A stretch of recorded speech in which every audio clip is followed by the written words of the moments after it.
CTET exam হলত ভুল নোহোৱাকে কেনেকে নিউম্যান্স ইৰ'ৰ এনালাইচিছৰ 5টা ষ্টেজ মনত ৰাখিব। মাত্ৰ কেইমিনিটত ট্ৰিক, এক্সাম্পল আৰু PYQৰ সৈতে চিনাকি হৈ যাক, এক্সামত কেতিয়াও পাহৰি নাযায়। যিসকলৰ মোৰ ফ্ৰী টিচিং নোটছ আৰু ফ্ৰী মক টেষ্ট গ্ৰুপত জইন হ'ব বিচাৰিছে তেওঁলোকে ভিডিঅ'টো লাইক, কমেণ্ট, শ্বেয়াৰ, ফ'ল' কৰি দিয়ক আৰু লগতে কমেণ্টটো স্ক্ৰীনত দিয়া নাম্বাৰত শ্বেয়াৰ কৰি দিয়ক। মই ফ্ৰী হৈ আপোনালোকক জইন কৰাই দিম। Newman's error analysis. Newman's error analysis is a diagnostic method developed by M.A. Newman to identify where and why students make mistakes while solving mathematical odd problem. Newman's error analysis হৈছে M.A. নিউমেনে দিয়া এটা diagnostic method. ইয়াৰ মূল উদ্দেশ্য হৈছে ছাত্ৰ ছাত্ৰীয়ে গণিতৰ odd problem সমাধান কৰোঁতে ক'ত ভুল কৰিছে, কিয় ভুল কৰিছে সেয়া চিনাক্ত কৰা। It helps teachers understand at which stage a student is facing difficulty so that proper remedial teaching can be provided. কেৱল ভুল কৰিছে বুলি ক'লে নহ'ব, শিক্ষকে ভুলৰ ষ্টেজ চিনাক্ত কৰিব লাগিব, তেতিয়াহে সঠিক ৰিমিডিয়েল টিচিং দিব পাৰি। নিউমেন্স এৰ'ৰ এনালাইচিছৰ 5টা ষ্টেজ আছে। প্ৰথম ষ্টেজটো হৈছে ৰিডিং ষ্টেজ।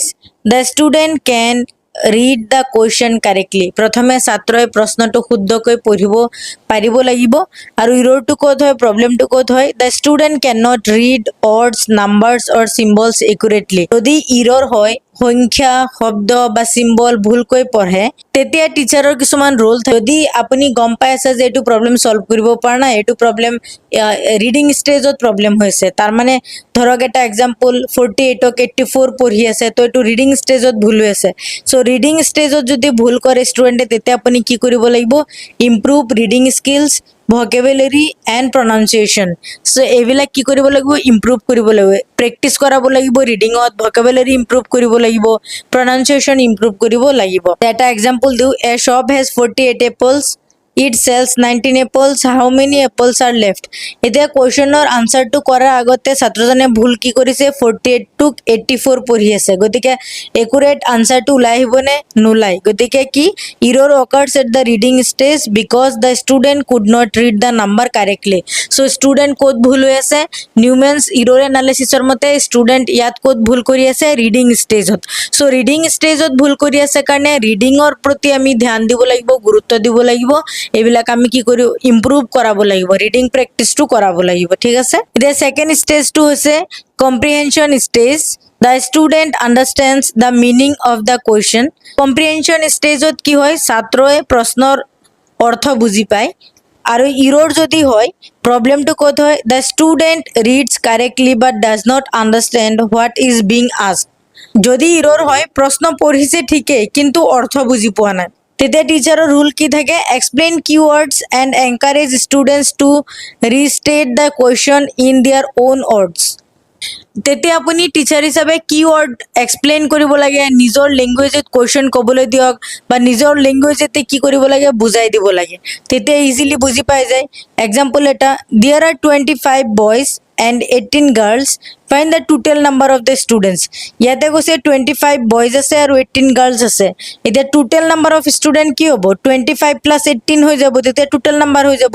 কিন্তু ইয়াতে ষ্টুডেণ্টজনে কি কৰিলে, ষ্টুডেণ্টে মাইনাছ কৰি দিলে, ছাবষ্ট্ৰেক্ট কৰি দিলে, 25ৰ পৰা 18 মাইনাছ কৰি দিলে।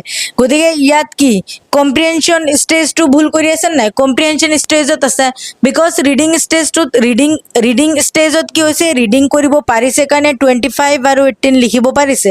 চ' ৰিডিঙত ঠিক আছে, কিন্তু ইয়াতে ভুলটো কৰি আছে, কুৱেশ্যন বুজাত অসুবিধা হৈ আছে। টোটেল বুলি কওঁতে ষ্টুডেণ্টজনে ভাবিছে যে মাইনাছ কৰিব লাগে। চ' এতিয়া কম্প্ৰিহেনশ্যন ষ্টেজত ভুল হৈ আছে।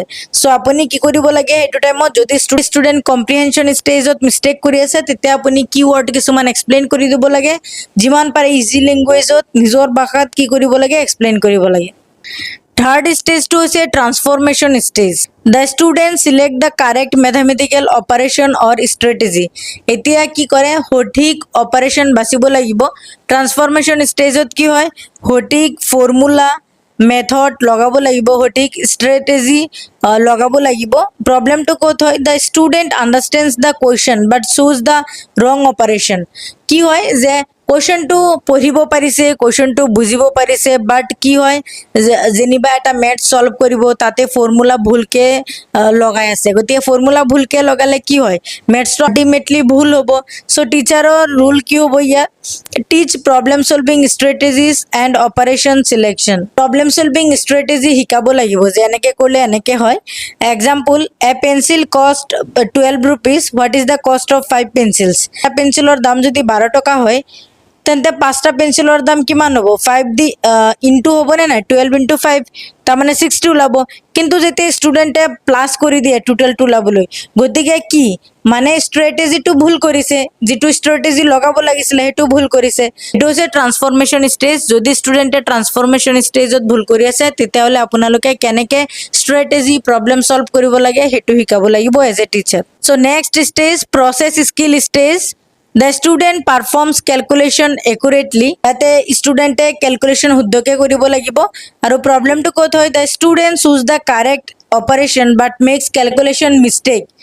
ইয়াতে কি হয় এৰৰটো হয়, অপাৰেশ্যন ঠিক আছে মানে ফৰ্মুলা মেথডবিলাক ঠিক আছে কিন্তু কেলকুলেশ্যন কৰোঁতে ভুল কৰি দিয়ে।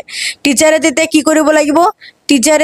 কৰিব লাগিব, ইম্প্ৰুভ কেলকুলেশ্যন স্কিল থ্ৰু প্ৰেক্টিছৰ যোগেদি কেলকুলেশ্যন স্কিলটো ইম্প্ৰুভ কৰিব লাগিব। আৰু এক্সাম্পল 36 into 8 ষ্টুডেণ্টে লিখিছে 248 য'ত নেকি 288 হৈ আছে। অপাৰেশ্যনটো ঠিকে আছে বাট কেলকুলেশ্যন ৰং হৈ আছে। Last stage encoding stage. The student writes or represent the final answer correctly. ইয়াতে শেষত উত্তৰটো শুদ্ধকৈ লিখিব লাগিব। আৰু যদি প্ৰব্লেম হয়, the student gets the correct solution but writes the final answer incorrectly or forgets the unit. Yes, ইয়াতে কি হয় কেলকুলেশ্যন ঠিক ৰিডিং ষ্টেজত ঠিক আছে, কম্প্ৰিহেনশ্যনত ঠিক আছে, অপাৰেশ্যনত ঠিক আছে, সব ষ্টেজতে ঠিক আছে, কিন্তু ইয়াতে কি কৰে ফাইনেল আনচাৰটো ইনকাৰেক্ট কৰি দিয়ে। কেনেকে ইনকাৰেক্ট কৰি দিয়ে, কেতিয়াবা ছাপোজ ফ'ৰ্চৰ ইউনিট কি, ফ'ৰ্চৰ SI ইউনিট কি, নিউটন, গতিকে আনচাৰটো বল, যদি বল ওলাই আছে ফ'ৰ্চ ওলাই আছে কুৱেশ্যনৰ পৰা, তেতিয়া কি আমি লাষ্টত ফ'ৰ্চ ধৰক 5 ওলাইছে গতিকে 5 নিউটন লিখিব লাগিব, হয়নে নাই? যদি অনলি 5 লিখি দিয়ে তেতিয়া আনচাৰটো শুদ্ধ হ'বনে? নহয়। বা কোনো এটা বস্তুৰ লেন্থ ওলাই আছে, লেন্থ মিটাৰত বা চেণ্টিমিটাৰত এক্সপ্ৰেছ কৰিব লাগে, তাৰ সলনি কি কৰি আছে 15 লিখি থৈছে, গতিকে আনচাৰটো শুদ্ধ হবে না শুদ্ধ নহয়। আমি এনকোডিং ষ্টেজতো শুদ্ধকে লিখিব লাগিব। আৰু যদি এনেকা ক্ষেত্ৰত ভুল কৰে ষ্টুডেণ্টে, টিচাৰৰ কি ৰোল হ'ব, teach student to present answer properly with correct units and statements. আপুনি ভালকে ইউনিট শিকাব লাগিব, কাৰেক্টলি ইউনিট শিকাব লাগিব। ইজি ট্ৰিক মনত ৰাখিবৰ কাৰণে RCTPE, আৰ ৰিডিং ষ্টেজ, তাৰমানে ৰিড দ্য কুৱেশ্যন ভালকে পঢ়িব লাগে। তাৰপিছত C কম্প্ৰিহেনশ্যন মানে কুৱেশ্যনটো বুজি পাব লাগে। T transformation, choose the correct operation মানে মেথড কেইটা লগাব লাগে। P হৈছে process skill, perform calculation. E হৈছে encoding, write the final answer correctly, আনচাৰটো ফাইনেল কাৰেক্ট হিচাপত লিখিব লাগে। চ' এই 5টা ষ্টেজ আছিলে নিউমেনছ ইৰ'ৰ এনালাইচিছ। যিকোনো এটা ষ্টেজত ষ্টুডেণ্টে ভুল কৰে তেতিয়াহে প্ৰব্লেমটো সলভত প্ৰব্লেম হয়, তেতিয়াহে প্ৰব্লেমটোৰ ফাইনেল আনচাৰ ওলাব নোৱাৰে। চ' আপুনি এজ এ টিচাৰ খালি ভুল হৈছে শিকাই যাব তেনেকা নহয়, কোনটো ষ্টেজত ষ্টুডেণ্টে ভুল কৰিছে সেইটো উলিয়াই আপুনি আনচাৰ কৰাব লাগিব, আৰু সেইটো ষ্টেজটো আপুনি ভালকে নলেজ দিব লাগিব। এতিয়া এটা কুৱেশ্যন PYQ AB দি আছে, মেথছ কৰিব লাগে। ৰিডিং ষ্টেজত কি হয়, ৰিডিং ষ্টেজত কি কৰে ষ্টুডেণ্টে কুৱেশ্যন পঢ়ে নহয় জানো, student can read the question. 2 নম্বৰ কম্প্ৰিহেনশ্যন ষ্টেজত কি কৰে, student can understand the meaning of the question, গতিকে এইটো 1 হ'ব। ট্ৰান্সফৰ্মেশ্যন ষ্টেজত কি কৰে, student can select the appropriate mathematical operation. Process স্কিলত কি কৰিব, প্ৰচেছ কৰিব, ৰাইট, কি কৰিব student can perform the mathematical calculation procedure accurately, and encoding stage ot ki koribo student can represent the answer appropriately. I hope বুজি পাইছে, এনেকে direct ষ্টেজটো উঠাই দিছে। আৰু এইটো PYQ আছিলে। আৰু কেতিয়াবা এনেকে সুধি দিব পাৰে যে এইটোত ভুল কৰি আছে, ধৰক 38 আছে, ষ্টুডেণ্টে পঢ়ি আছে এইটো 83, গতিকে এইটো কোনটো ষ্টেজ, ৰিডিং ষ্টেজ। চ' কোনটো ষ্টেজত ভুল কৰি আছে সেই ষ্টেজটো ওলাব লাগিব, আৰু ওলোৱাৰ কাৰণে নিউমেনছ এৰ'ৰ এনালাইচিছখিনি মনত ৰাখিব লাগিব। চ' আই হোপ আপোনালোকে বুজি পাইছে। সো ভিডিওটো ভাল লাগিলে লাইক কমেন্ট শেয়ার আৰু সাবস্ক্ৰাইব কৰিবলৈ নাপাহৰিব মেথছ পেডাগজি আৰু কেইটামান ক্লাছ ললে পেপাৰ 1 এণ্ড পেপাৰ 2 ৰ কাৰণে ফিনিশ্ড হৈ যাব তাৰ পিছত মেথছৰ কন্টেন্ট ভিডিও স্টাৰ্ট কৰিম আৰু কিহৰ ওপৰত ভিডিও লাগে বা পাৰ্টিকুলাৰ কোনো টপিকৰ ওপৰত ভিডিও লাগে নেকি নে PYQs খিনি ডিসকাস কৰিব লাগে কমেন্টত জনাব thank you so much for watching the video